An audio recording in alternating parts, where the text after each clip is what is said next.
All right, I am going to go over how to set up our laser shot system. It will arrive in a case that looks like this. There may be a box, something like this, that's going to have the rifles in it, and then a case like this that would have the screen that you see behind me in it as well. The screen is pretty self-explanatory. It has directions, but pretty much pops open, you button the items to it, and it sets up. The complicated part comes in with the laser shot. So we'll open that on up and we'll show you what's inside. So here's how it will come pretty much packed. Looking right at this right here, this is the keyboard and built-in mouse that you will use. Over here is the computer itself that has all the software on it. Under here is the projector that projects the image, but also has the camera right here that reads the infrared lasers from the rifles. And then on this side, you will have a cord to connect everything to. You'll have speakers. This will be a cord to connect the computer to the projector. Additionally, you have this giant looking device, which is simply the power cord for the computer. And then finally, a couple other additional cords for connecting speakers. Although this projector actually has speakers built in that work pretty decently. So those might not necessarily be needed, but it will provide a better sound for you. So these are the items that come out of the Pelican case. You have, again, the projector with the built-in camera, a power strip to help connect all the power items to. This is the computer. Have to kind of watch bumping that coming out of the Pelican case. This is the power for this, and this tiny cord here is going to end up plugging in to here for one end. So that's going to plug in to the power. This is going to plug into the computer here to give that power. You have these sets of cords that come out of a bag, and they're all color coded, letting you know what goes where in the projector and then what goes where in the back of the computer itself. You have the keyboard. On the keyboard, the power button is right up here, so off. Green is on. Make sure you turn that off when you're done to save the batteries. It does take 2 AA batteries in here if it's not responsive. And this is the mouse for it. And then you have the speakers, which you could use, not necessary. It does have a decent speaker built into the projector. But for the speakers, how that works is you have your power for the speakers that will plug in right down into here, like that. You have this cord here coming from that speaker there on the right that's going to plug into this speaker here. And then you have this cord here that plugs in basically from this speaker. And then this is going to go into the computer itself over there to give sound from the computer to the speakers. So we want to try to keep this plastic bag. It just helps keep this clean. This is fairly heavy. So you'll slide that off. There's an additional plastic cover right here that's going to be very easy to lose. So that's something we'll want to put in a safe spot. For now, I'm just going to put it on the laser shot right there. And this gets rested very close up to the projector screen.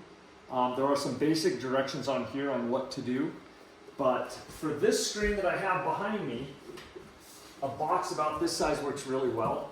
Those legs don't have to be on there. Many times that can lean against the wall and the projector screen can sit right on the floor with that. Okay, so connecting the devices. So here is, again, the power cord for the computer. And on the back right here, this is going to be where the power plugs in right there. That'll sit there. Just loosen this a little bit. You'll plug power into here. We don't want to turn the computer on first. The directions recommends the projector first and then turning on the computer next. Then we have this cord here. Kind of easy to see which end is going to go where. One end is plugging into power And so that's gonna plug into the power strip.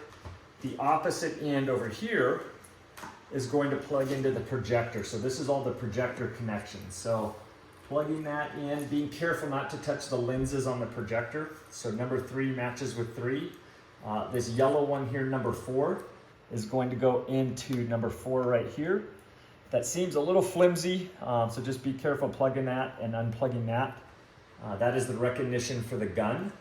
And then the USB port says 5. It's saying probably either of these.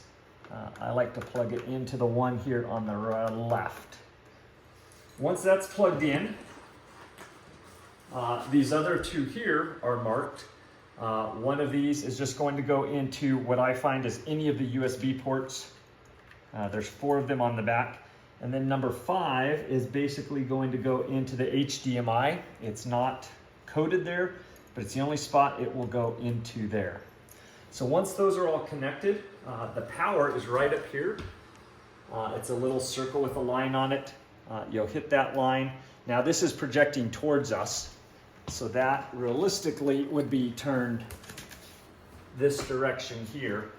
And again, being careful with those power cords, that number 4 just seems a little iffy to me.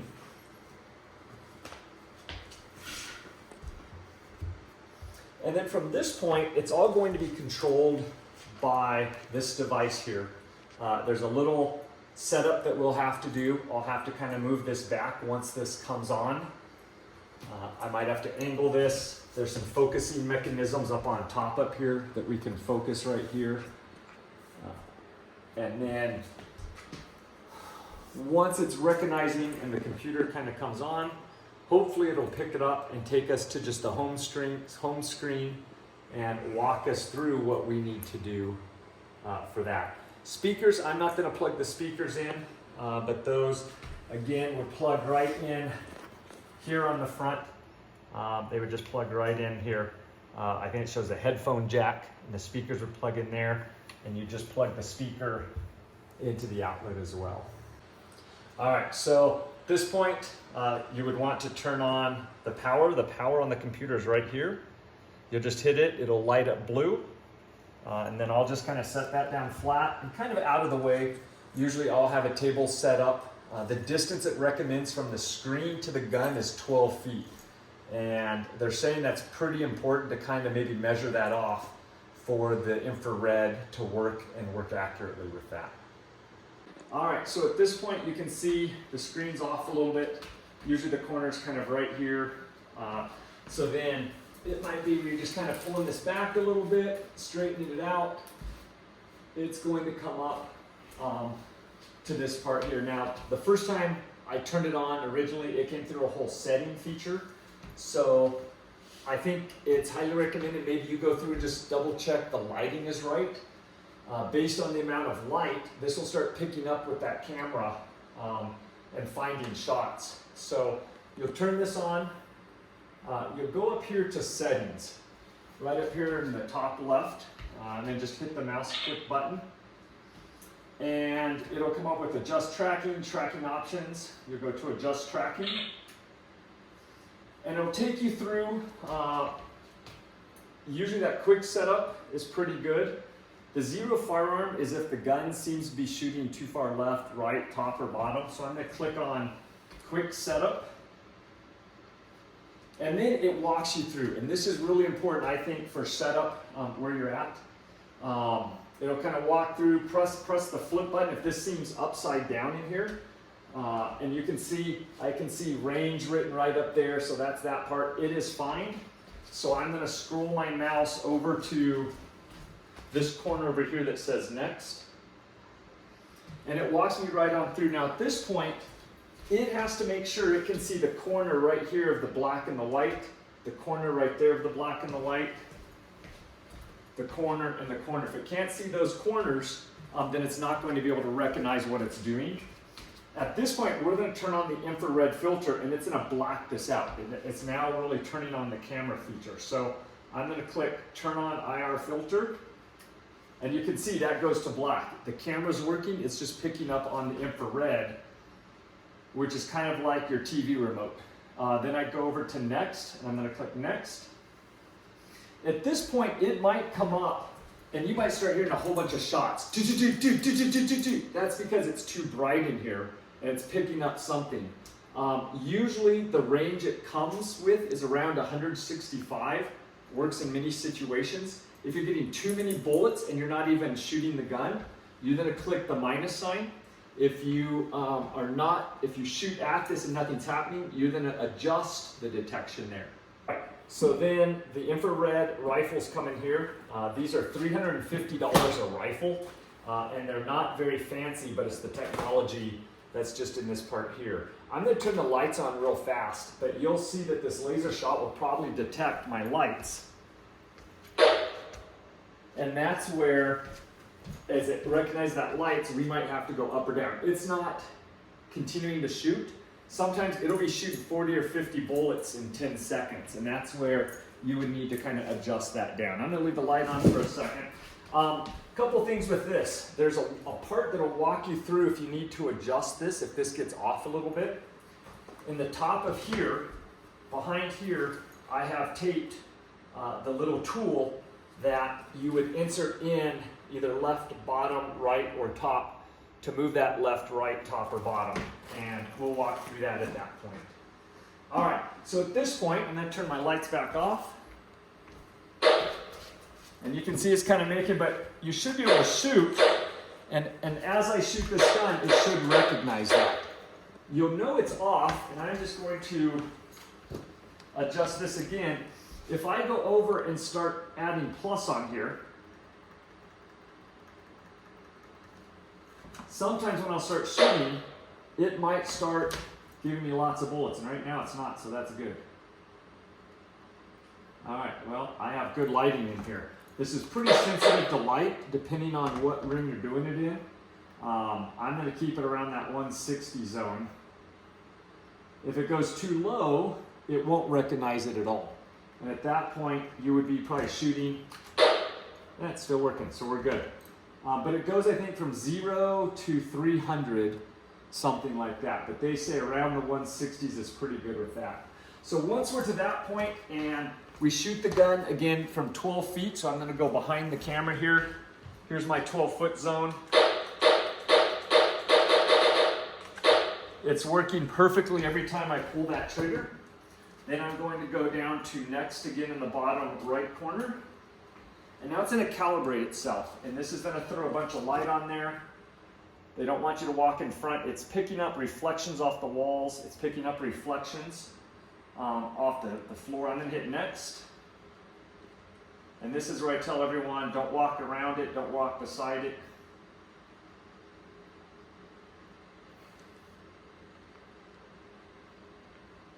And it looks like my screen's a little low on the bottom, on the left-hand side. I would not want to adjust that now. I'd want to move the camera and go through the setup process. I might just leave it. It looks like it's probably okay. And then at this point here, it should be all lined up. That part with that cross in the middle is to sight the gun in if you wanted to. So you shoot some rounds from 12 feet. And you can see that one was dead center.